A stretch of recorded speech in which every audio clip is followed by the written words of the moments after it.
Well, one, that was my fault because I was a little bit late, and I was trying to get some landscaping issues taken care of for my home in Houston, so we can finally get that up on the market and get that for sale. So, uh, really, no agenda other than just wanting to get together with everybody here and and certainly begin to form relationships with each and every one of you. And so, I certainly appreciate you coming out to spend some time with us. I thought that I would share just really what I'm focused on right now, and probably will be for the next 90 days. Currently, really focused on personnel, and so I've begun meeting with each staff member, and we have over 200 staff members, and sent out certainly a kind of an interview form, but really want to get to know the people that make up the Mizzou athletics family. And I think with 200, I'll probably finish in about a year. But really hope to finish that sometime by midsummer. So far we started on Wednesday. I'm almost 100 hours into this job, and I think of those 100, I've slept for maybe 10 of them. But it has been a great experience just beginning to get to know staff, and so we'll continue to do that.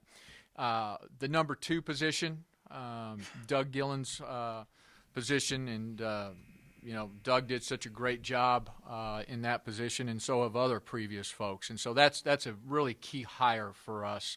And I talked about maybe my initial press conference about Hunter Yurachek. Well, the great news is that Hunter became the director of athletics at the University of Houston today, and certainly wish him well. But I'll begin that process. I'll actually have somebody in this weekend to begin to vet that position, and I'm not sure it will be exactly structured the way that maybe Doug's will. I think the initial focus will certainly be on our external units, meaning fundraising, communications, marketing, promotions, licensing, merchandise, ticket sales, ticket operations. I really feel like we've got to do a better job in terms of the ticket sales piece. Right now, I think we're a little bit of an inbound company, meaning that we do a really good job of taking phone calls, but we've got to get aggressive. We've got to have people on the phone and getting people excited and getting people to come out to not just football games, but all of our venues, and really kind of implement a pro model. Professional athletics does a great job in terms of selling tickets. And so we'll certainly begin to look at that. As I meet with each staff member. We hire the number 2 position, and then we'll begin to look at really organizational structure. Just in terms of personnel, what units report to certain people. And I've been transparent with our staff. There's going to be changes, and I certainly need them to be open to those changes. This is never going to be about one individual and their title and what's best for them. Absolutely, we want to accommodate people as best we can, but this is always going to be about what's best for Mizzou athletics. What gives us the best chance to win. Probably right around toward the end of March, I sent out kind of a unit audit to each of our directors of our different units. And when I talk about units, I'm talking about fundraising or marketing and promotions or the business office or compliance, and really asked some in-depth questions so I could get a handle on what was going on, what were some of the hot buttons, what were some of the short-term issues, long-term issues, key personnel, all of those. So those have really helped me in terms of hitting the ground running. So personnel is certainly an organizational structure, something that we'll really try to tackle immediately. Next will be facilities. We have the softball stadium. underway in terms of design, and Tim Hickman and Brian Maggard are doing a great job with that. But there's been a lot of discussion about football and end zone facility and what that becomes. We need to really begin to focus on that, but not just that, other facilities, and really put together a 5-year plan for facilities, and how do we continue to grow our facilities and to ensure that our coaches, our student athletes have best possible facilities so that they can be successful. And again, I've said this before, I think we're in the best conference in the country.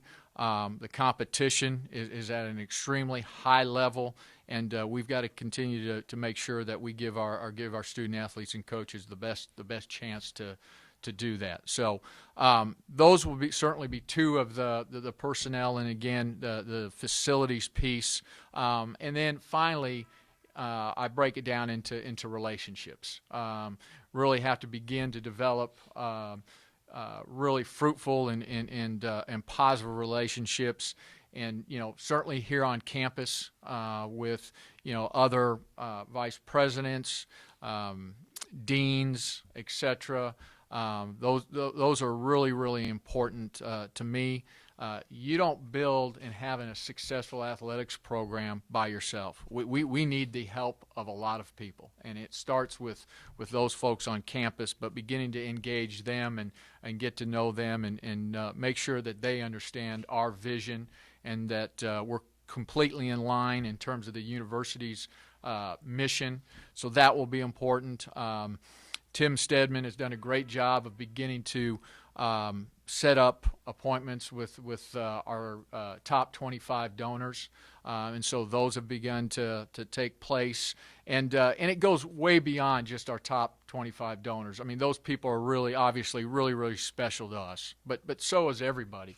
It doesn't matter whether or not you give $100,000, $1 million, or $10. We need everybody, and so we'll also.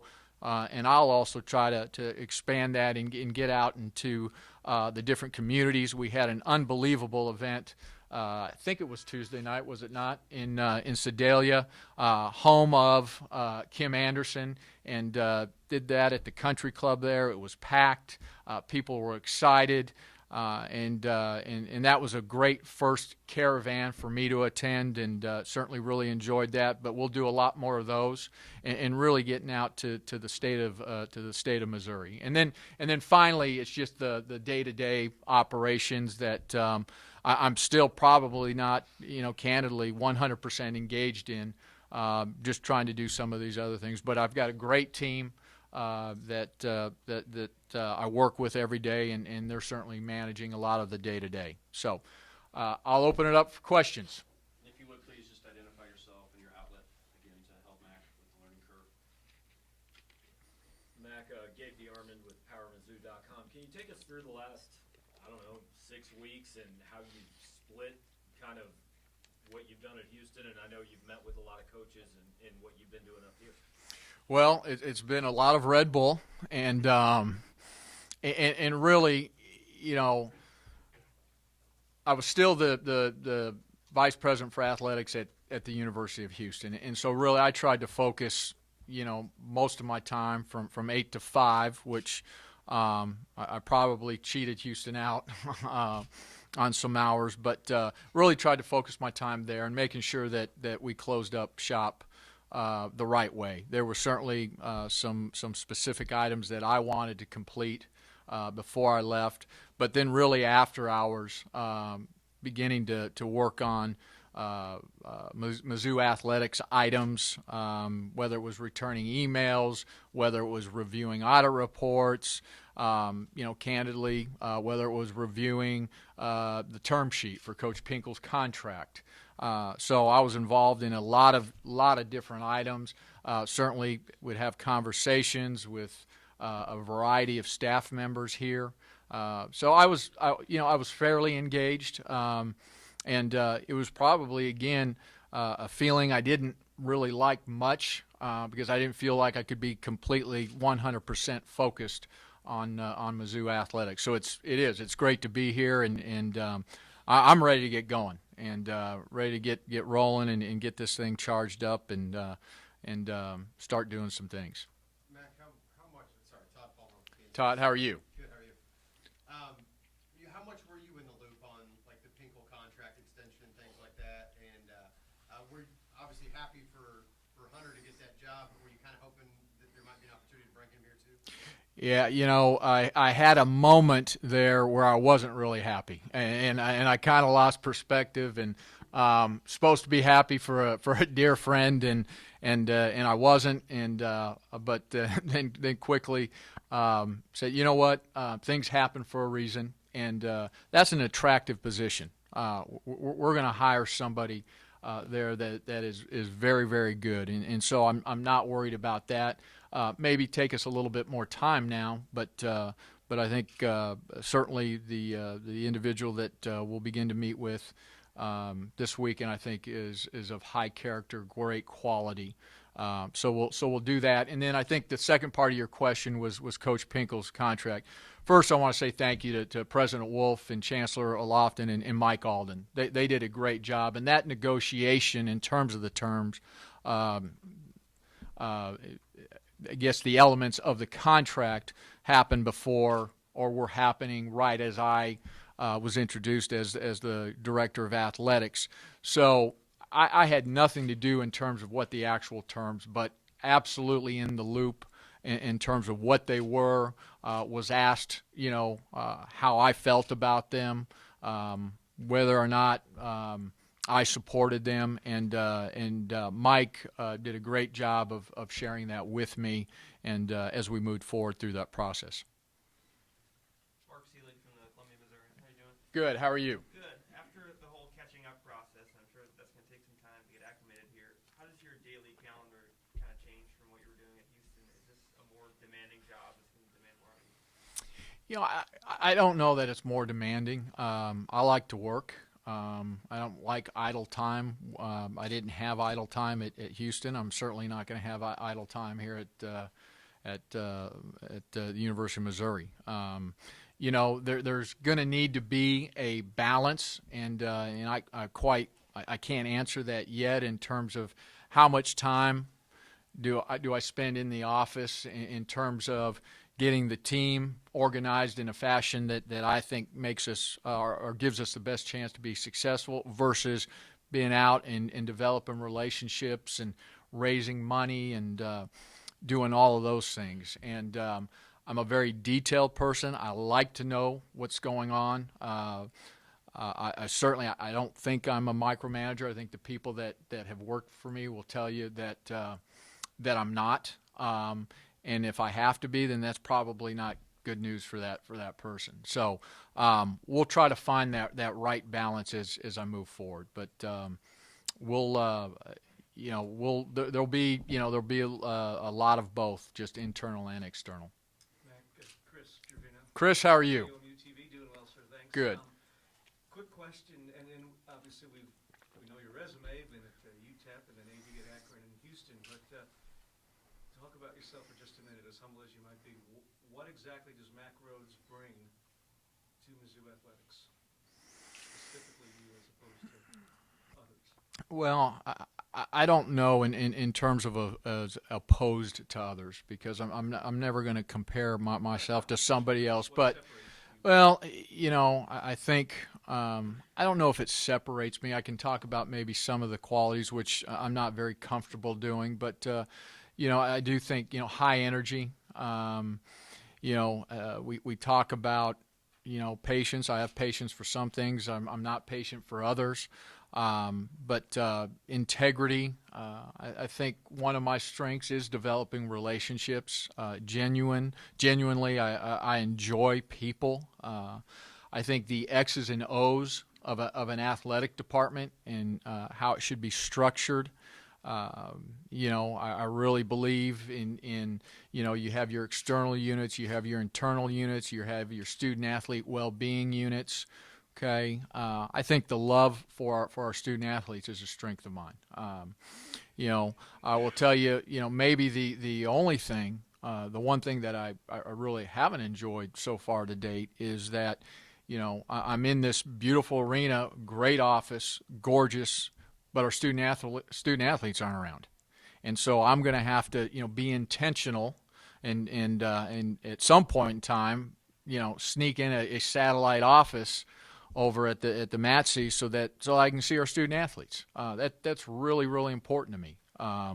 That I see them and I know them, and that they understand that they have a director of athletics and a team that really really is behind them. Not that previous administration wasn't, because they did a great job with that as well. But so I think those are some of the things, Chris. Okay, my ability to maybe raise money and in some of the external areas as well. David Morrison, Columbia Daily Tribune. For the deputy AD spot, ideally, would you be looking for somebody who you've worked with in the past, or would you be open to taking recommendations on people, or just kind of what's your profile for that? Both, both. I mean, true story. I didn't know Hunter Yurachek when I hired him. He was one of three, and I knew the two other people, and very well. And somebody, a mutual friend called and said, "Look, I think you'd really like this guy." So I think it's both. Preferably, I think you'd always like to hire somebody that you know. I think most important is going to be fit. There's a lot of people out there that have got great capabilities, but what's their fit? Okay, it's like building a basketball team.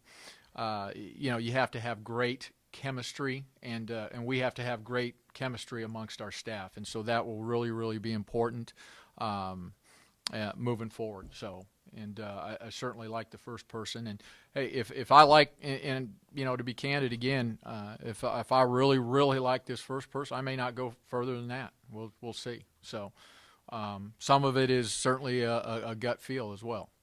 Mack, George Young with KFRU. Yes. When you were going through the interview process and exploring Missouri, were there one or two things that you kind of mentally went through and said, "I've got to address this right away"? After you get done, hiring and meeting people, whether it's a program or a compliance issue or something along that line?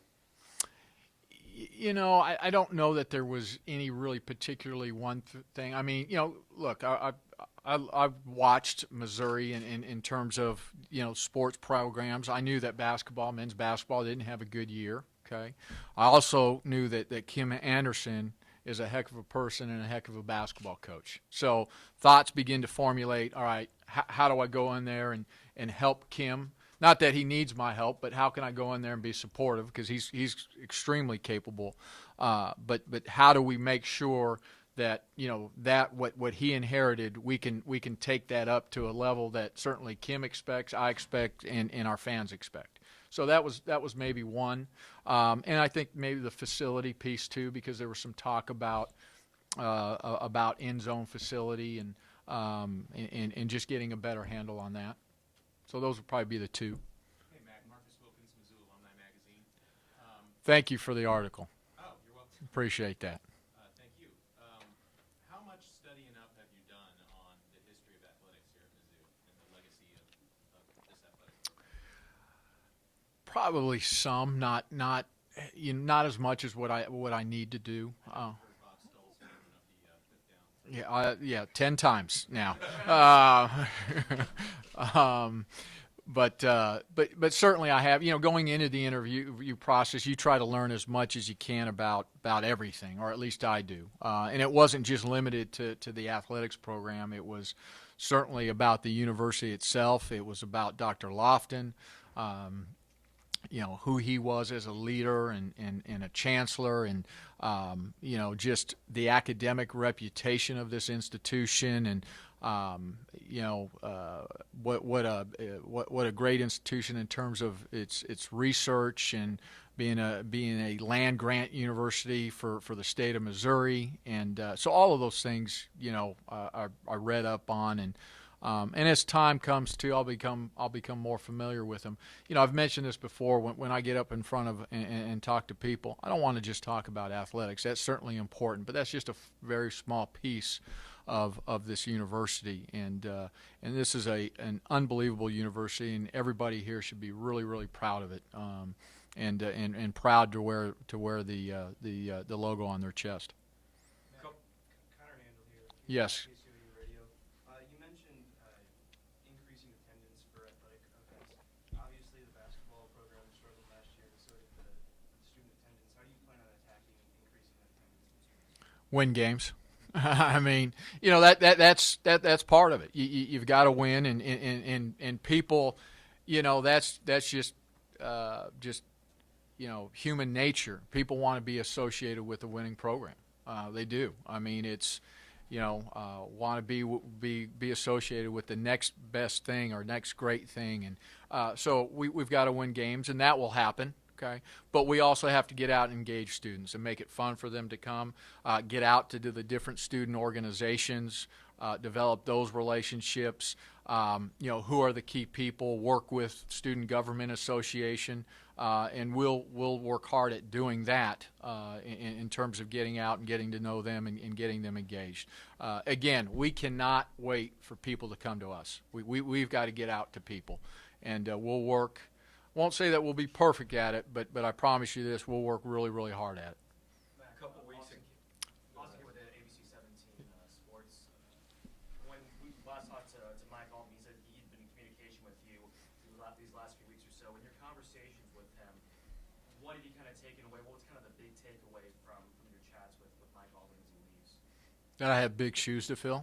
No, that Mike's a professional, and he's really made the transition go well for me. And again, I think there were some things that Mike, wrapped up and worked hard to do that. Coach Pinkel's contract, one of those, and then certainly we talked about maybe some staffing areas and some things that he was thinking about for the future, and just wanted to share those with me. So. Those are probably the items we talked about most. Hi, Gregorian from Kansas City Star. Nice to meet you. Thank you for being here. Yeah, my pleasure. Just curious about Monday morning, what it was like to just get in the office and just take a look around, sort of your first thoughts, what time you got there, and as kind of an extension of that, how do you go about putting together this first 3-month plan, first year plan? I can't imagine how complicated that is to know how you're going to come out and attack. Well, the first part of your question, I felt like I was going. It was the first day of school. Really, I mean, my wife, Amy, made the trip because she wanted to see the first couple days, and she actually took a picture of me as I'm leaving the townhome at 6 a.m. and texted it to my daughter. So it really did feel like the first day of school. But it was exciting. I mean, I did, as you can imagine, I didn't get much sleep, just ready to go. It felt like I've had this bottled up energy and really couldn't, commit 100% to Mizzou athletics. And finally the time came, and, because I'd been and made maybe, was here for the press conference and then I came back for maybe 3 days. I, already knew some of the staff, and so that was great to know some of the executive team, and then Sandy Matthew, who is my administrative professional, who, truth be told, is really my boss. I'm not her boss, but so those things were all part of the process. It was exciting. It was, and the first time you have to figure out to format your computer, which you never thought about for 5 years, and Microsoft Outlook didn't look like the way I wanted it to look. And all right, now how in the heck do I change this? And I'm calling Sandy, can you come in here? And so Sandy probably made 50 trips into my office the first 2 hours from about 8 to 10. So, but that was part of it. And then how do I attack these first? Again, it's just one day at a time, meeting with a variety of people, beginning to formulate my thoughts, meeting with executive staff. What do you think about this in terms of responsibilities, and how do we organize this? And we'll get some different people engaged in terms of the facility plan. But there's a plan for every day, and I'm. How did you form that, though? I mean, you must have. Well, I put. A lot of work just to get that. Well, I have just through the years developed my first 90-day plan, and you tweak it for each institution, and so that's kind of my guide. But you'll tweak that I'll tweak that as I go too. If I get bored with something, I'm gonna maybe go on to something else and come back to that. So, but I use that as kind of my framework and outline. David Hatter with the St. Louis Post-Dispatch. Just kind of back to basketball. What kind of sense have you gotten of the situation that Kim inherited? It was a year ago today, really, and how important is knowing that, having full knowledge of what that was like a year ago? Well, again, I never want to point a finger at anybody, but I think we all realize that what Kim inherited wasn't a perfect situation, and it just wasn't, and I think we all can call it what it is, and that's exactly what it was, and so why is number one, and then really two is how do you attack that? How do you fix it? Okay, and what can I do to be helpful? Kim is, again, I mentioned this earlier. Kim is more than capable of getting this corrected. But I want him to know that I'm going to be in the trenches with him, sleeves rolled up, and we're going to do this. We're going to do this together. Okay, and so now you talk about all the different areas. Okay, you talk about staffing. You talk about the recruiting piece and skill development and the scheduling piece and team chemistry and how do we bring that all together. And again, I keep saying this, but I've said this before. I'm not interested in building a winning team, but I'm very interested in building a winning program. Okay. We need to really work hard these next couple of years of building that foundation, okay, so that when Kim wins, we win now for a long time, and I think we can do that. There's no reason why we can't do that here. It's been done before. It absolutely has been done before, and we're going to do it, and we're going to do it again. So what's a reasonable timetable then for him to get that program established? I appreciate the question, but I don't know that I can answer that right now. I don't. I can tell you it's not 10 years, okay? But we'll begin to think about that and have some conversation. So. Mack Rhoades with KBIA. You talked earlier about fundraising. In what you've been able to learn so far, whether it was talking to the donors, the big guys, or the $10 or $20 a month people, and talking about the economy of the state, where the program is, how much growth potential do you feel like there is for fundraising for the program? Again after 96 hours into it, I think there is some growth and some potential, and at least that's what I'm hoping. But I think again it's about that vision in terms of next level, and here are the things that we need to do to really continue to be competitive and even maybe compete at a higher level. And I think there's current people that have been really generous, and we need to ask them to be more generous. Okay, and then there's people that we don't know yet that we need to meet and get engaged and get them excited about our student athletes, about our coaches, about our athletics program, about our university, and then hopefully they'll invest in the program. And I'm confident we can do that. I really am. This is a great university, a great athletics program, and I think that we can get some people excited about it. There's already a lot of people excited about it. Mack, I understand it's week 1, but you've got a baseball coach whose season's going to be done in the next month who doesn't have a contract. Where do you stand on that situation and meetings with Tim Jamison? I think I'm meeting with Tim maybe the second week of May. And we'll sit down and again, as you can imagine, I'm not going to disclose here at this point in time, but we'll sit down and talk about the program and him as it relates in terms of his future. It's a unique situation that you have a coach that his last year of the contract, they've played really, really well up to this point in time, and we'll have that conversation, and Tim Hickman will be involved with that, since he's the sports program administrator, and he's got some historical, maybe better perspective historically, but no decision has been reached or formulated in my mind. Again, I think I will know better once Coach and I are able to sit down and visit. Joe Walljasper from the Columbia Tribune. A few weeks ago, Chancellor Lofton mentioned his desire to add men's tennis. I know he did. Your thoughts on that?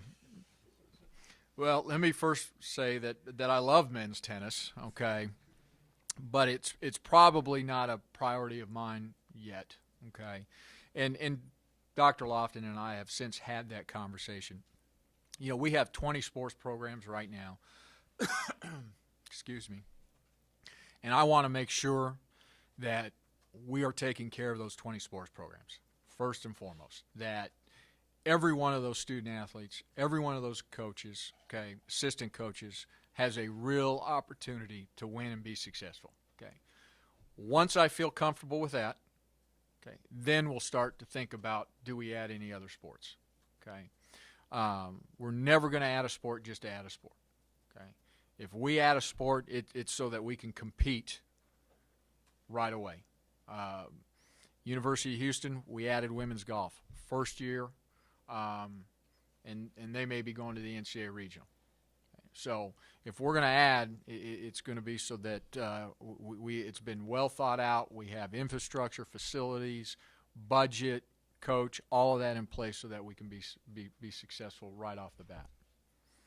You mentioned when you asked about Tim Jameson and his contract, you said it was a little bit unique. Is it your policy to not let a coach go into that lane next year? I don't know that it's my policy. I just think it's unique, and I'm not blaming anybody for that circumstance. They had a great reason to do what they did. I'm sure they did. So I don't know that there's a lot of, especially in today's world, if you look at it, I just don't know that there's a lot of head coaches, working their last year on 1 year with 1 year left on their contract. Okay. So.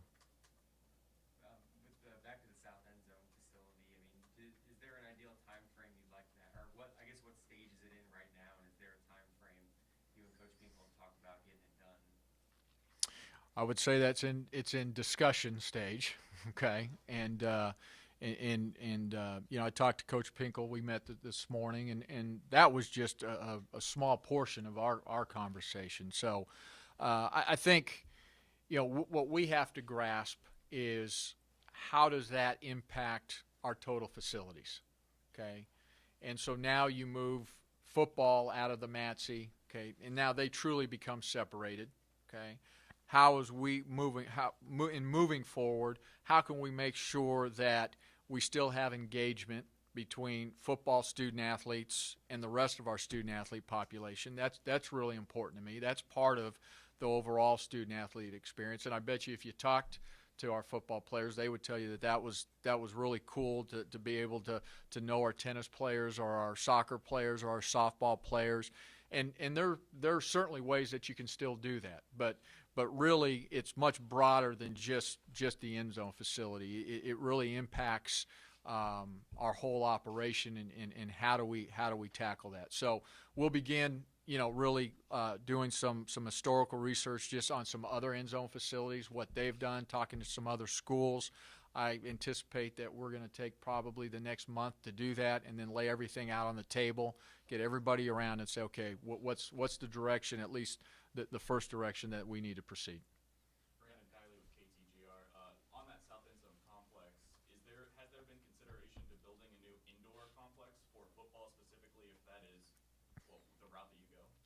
I believe, and Chad may know, and certainly Chad can correct me if I'm wrong. This will be the only time that he's able to correct me if I'm wrong.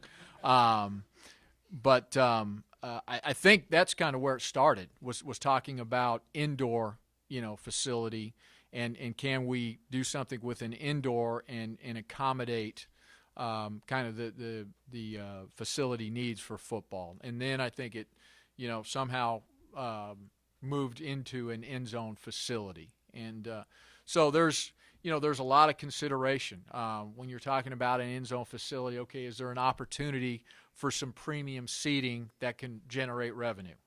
Okay, that to me would be really, really important. Okay, I'm not looking to increase the capacity of the stadium significantly. I don't think we need to do that. I really don't. Let's make sure we sell out every home game, and then we'll think about maybe adding more seats. Okay, but it's one step at a time, and so those are all the different variables, I think, as we look at the facility.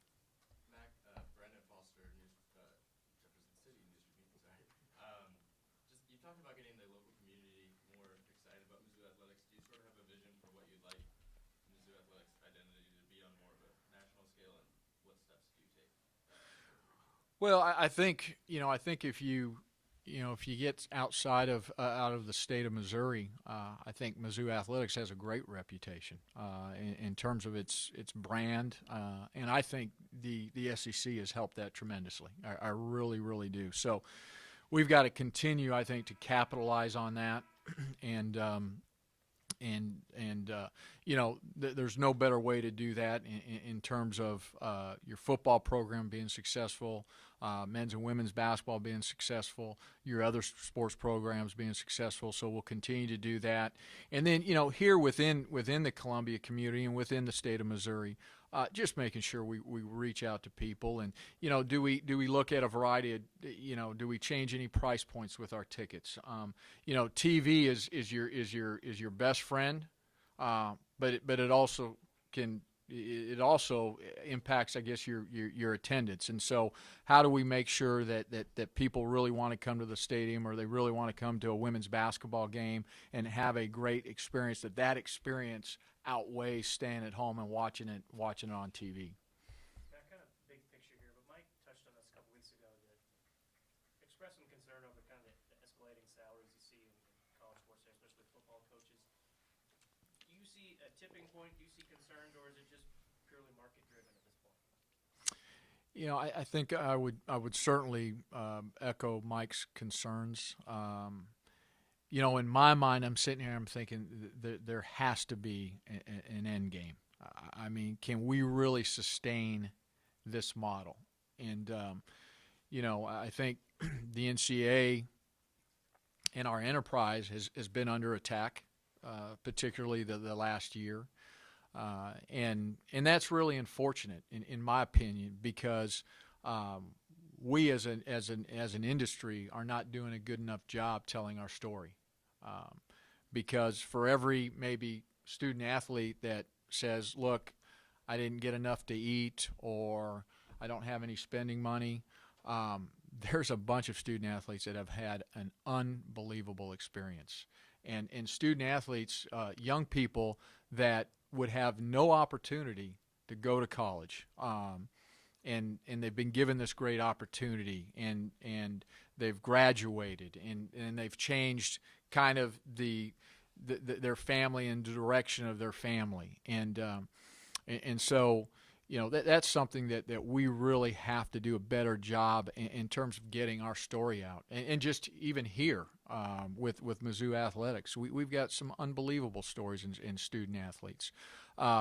But I worry about, I do. I worry about the salaries. I worry about, they're, and this is kind of a double-edged sword. There's no patience anymore. There's no patience for success, and hey, maybe I'm part of that problem. You see coaches now, football coaches being fired middle of the season. I mean, when.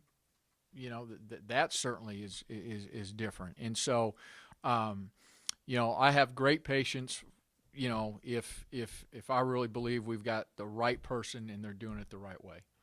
If we don't, then I probably have very, very little patience. How challenging do you think it is? You know, you've got two fan bases, an hour and a half, 2 hours away in terms of St. Louis and Missouri. How big of a challenge is that for attendance, and what can you do to try to draw, those fans from those big, big urban centers where so many of your fans are at?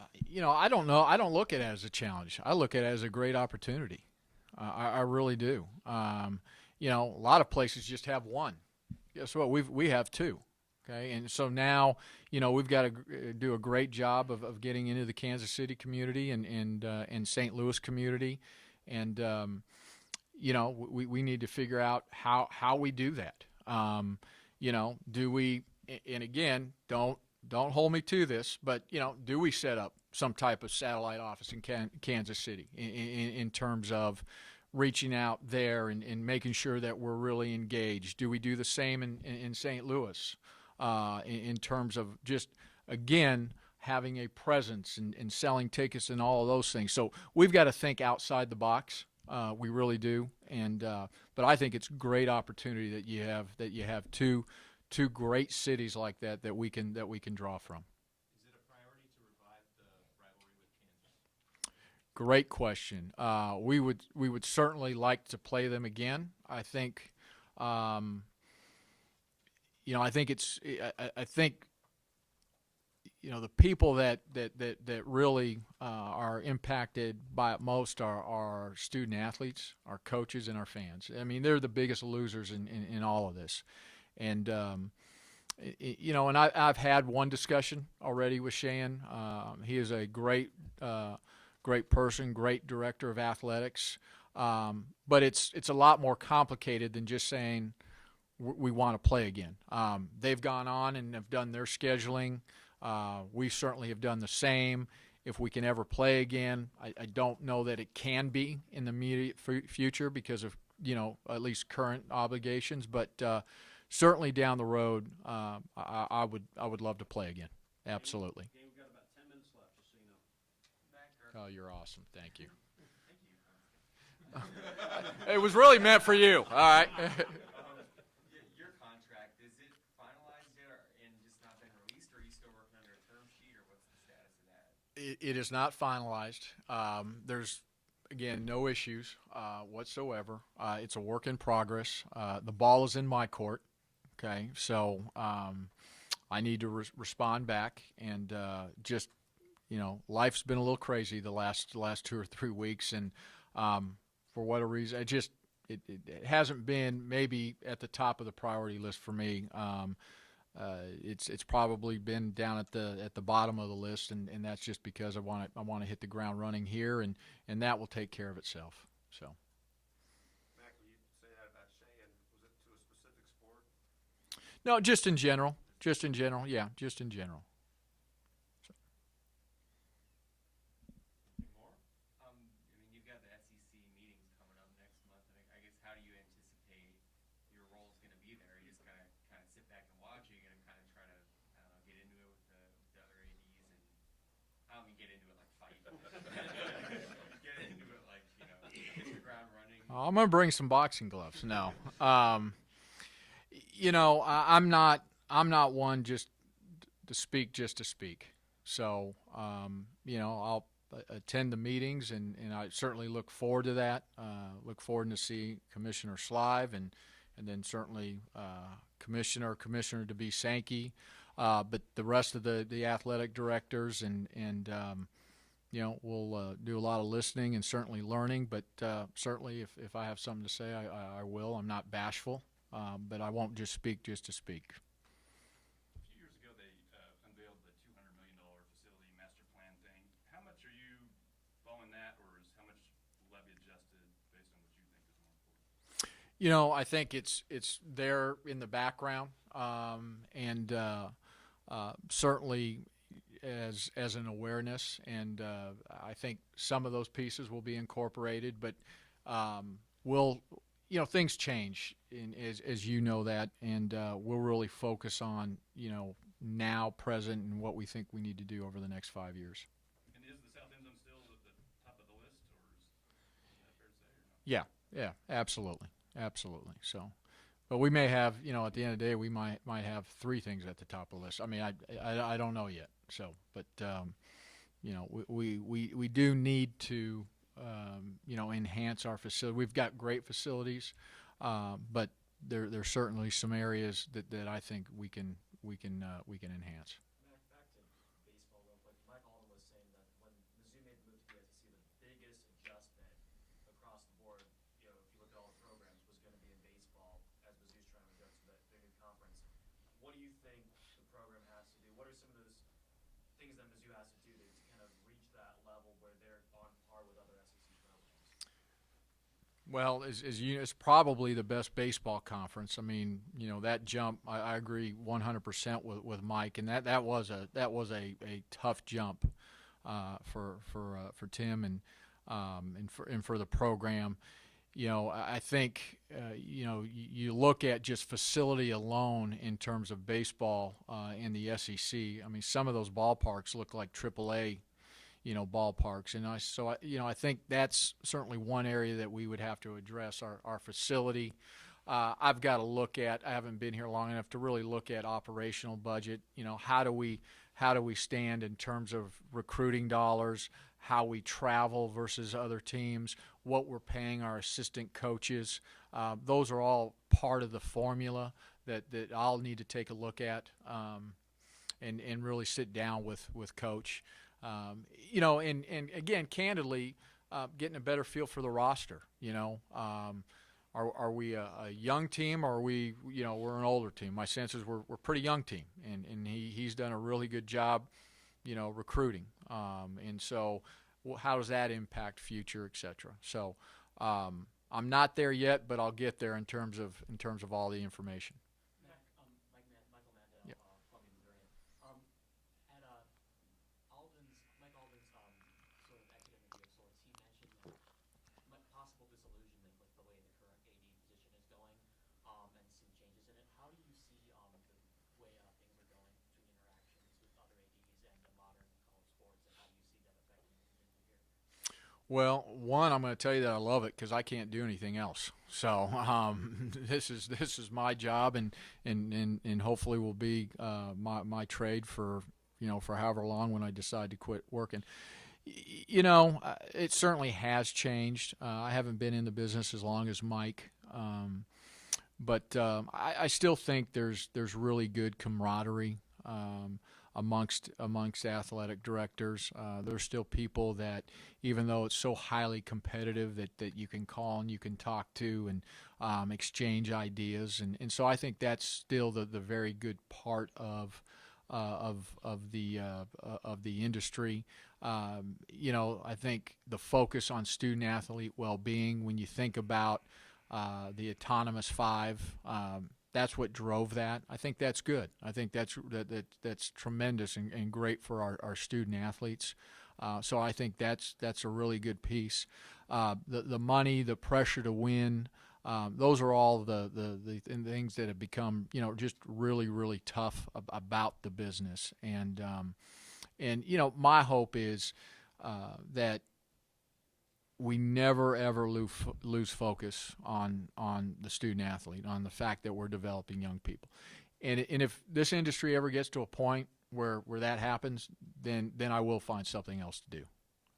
Absolutely, because that's the cornerstone of that's what gets me excited every day, is to come in and see those young people grow and leave here with a degree and be positive contributors to society. We got time for two more. I think the most common question most of us in this room have probably gotten from fans over the last 2 months is, what's going to be the first thing Mack Rhoades does that puts his stamp on this program? Can you address the idea of coming in here and making it your program versus coming in here and just kind of continuing what's gone on the last few years? Yeah, that's a great. I guess I don't worry about that. I don't. I mean, I'm not sitting here thinking about how can I put my stamp on the program. I'm worried about how can I come in here, be a really a great leader for this program, develop a staff, a team that can help take us to the next level, and then work from there. You all and our fans will define whatever that stamp is. But I'm not sitting here thinking about that at all. Maybe it's a facility. Maybe it's a coaching hire. Who knows? All I'm worried about is making sure that this program it has room for growth, and that we maximize that growth. We talk about why not Missouri? Why can't Missouri be the best athletics program in the country? Why can't it be? So I haven't heard a good answer yet. So we're going to work hard at doing that. How would you characterize those conversations with Zinger? Was he open to the idea of restarting the board? Well, again, I think like I am, he's careful in terms of what he can say. I think he's certainly again open to it down the road, and I think the time's got to be right for both institutions, and there's got to be obviously a willing spirit for it to happen, and hopefully we can continue to develop that spirit as him and I get to know each other better. But I certainly don't want to put him in a bad position or put words in his mouth. But it was a good first conversation. I hope to have a good second, third, fourth, fifth, whatever it takes. All right, Mack, thank you. All right, thank you all. Appreciate it.